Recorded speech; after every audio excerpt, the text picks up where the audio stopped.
అంటే మరి ఢిల్లీ నుంచి ఏమైనా పవన్ కళ్యాణ్‌కి ఆదేశాలు అందాయా? అంటోంది వైసీపీ పార్టీ.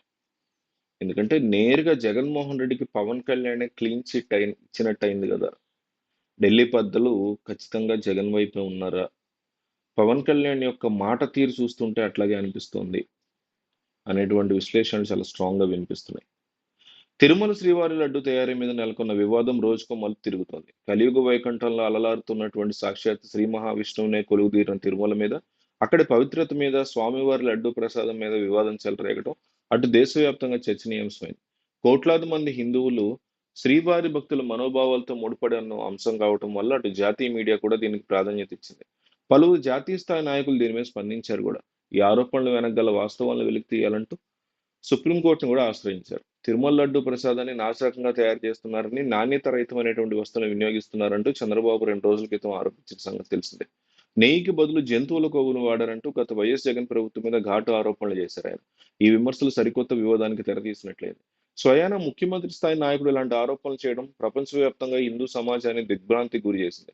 టీడీపీ కూటమి భాగస్వామ్య పక్షం జనసేన అధినేత ఉప ముఖ్యమంత్రి పవన్ కళ్యాణ్ ఏకంగా ప్రాయశ్చిత్త దీక్షను స్వీకరించారు. అటు తిరుమలలో మహా సంప్రోక్షణ కూడా చేపట్టారు. ఇందులో భాగంగా యజ్ఞ యాగాదులు నిర్వహించారు టీటీడీ అధికారులు. తెలుగుదేశం, జనసేన, భారతీయ జనతా పార్టీ ప్రభుత్వం చేస్తున్న ఈ ఆరోపణలు వైఎస్ఆర్ కాంగ్రెస్ పార్టీ నాయకులు సక్సెస్ఫుల్ గా తిప్పికొడుతున్నారు. సిబిఐతో విచారణ జరిపించాలంటూ డిమాండ్ చేస్తున్నారు. తాను తప్పు చేయలేదంటూ టీటీడీ మాజీ చైర్మన్ బొమ్మన కరుణాకర్ రెడ్డి తిరుమల శ్రీవారి ఆలయం ఎదురుగా ప్రమాణం చేయడం అనుకోని మలుపుగా చెప్పుకోవచ్చు. ఈ పరిణామాల మధ్య పవన్ కళ్యాణ్ చేసినటువంటి వ్యాఖ్యలు కొన్ని ప్రాధాన్యత సంతరించుకున్నాయి. తిరుమల లడ్డు ఆరోపణలో వైఎస్ జగన్ కి ఆయన క్లీన్ చిట్ ఇచ్చారు. ఈ వ్యవహారంలో తాము జగన్ తప్పుపట్టట్లేదని పవన్ కళ్యాణ్ తేల్చి చెప్పారు. ఆయన సారథ్యంలో ఏర్పాటైన టీటీడీ బోర్డు సభ్యులే ఈ పని చేసి ఉంటారని స్పష్టం చేశారు. వారిని జగన్మోహన్ రెడ్డి రక్షించేటువంటి ప్రయత్నం చేస్తున్నారని అన్నారు. రీసెంట్ గా పీటీఐకి ఇచ్చినటువంటి ఇంటర్వ్యూలో మాట్లాడినటువంటి ఆయన లడ్డూ ఆరోపణల మీద ప్రధాని నరేంద్ర మోడీకి జగన్ లేఖ రాయడం పట్ల అభ్యంతరం వ్యక్తం చేశారు. ఆయన ఈ వివాదంలో రాగాల్సిన అవసరం లేదన్నారు. ఈ విషయంలో కొత్తగా ప్రభుత్వం తాను చేయాల్సిన పని తాను చేసుకుంటూ పోతోందని, దాన్ని అడ్డుకోకూడదని అన్నారు. ముఖ్యమంత్రి చంద్రబాబు నాయుడు, నారా లోకేష్ సహా తెలుగుదేశం పార్టీ నాయకులందరూ వైఎస్ జగన్ ఇతర వైసీపీ నాయకుల మీద మాట్లాడడానికి దిగుతున్న పరిస్థితుల్లో పవన్ కళ్యాణ్ ఈ వ్యాఖ్యలు చేయడం చర్చనీయాంశమవుతుంది.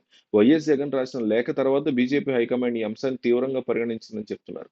అందుకే అప్పటికప్పుడు హడావుడిగా పీటీఐని పిలిపించి పవన్ కళ్యాణ్ తో వివరణ కూడా ఇప్పించుంటారనేటువంటి మాటలు వినిపిస్తున్నాయి. దాంతో కేంద్రం ఖచ్చితంగా జగన్మోహన్ రెడ్డి వైపే నరేంద్ర మోడీ ఈ విషయంలో పావులు కదుపుతున్నారని, మొగ్గు చూపిస్తున్నారని, ఖచ్చితంగా ఈ అంశంలో మోడీ జగన్ వైపే ఉన్నారనేటువంటి వ్యాఖ్యలు వినిపిస్తున్నాయి. సో, మోడీ ఎటువైపు ఉన్నారో పక్కన పెడితే, ఎవరి పాలనలో టీటీడీ బావుంది అనేది మీరు చెప్పండి కామెంట్‌లో. చంద్రబాబు పాలనలో లేదా జగన్ పాలనలో. జగన్ పాలనలో లేదా చంద్రబాబు పాలనలో అని క్లియర్‌గా కింద రాయండి. ఎందుకంటే ప్రజలు ఏమనుకుంటున్నారు అనేది చూస్తారు ఎన్నో వేల మంది.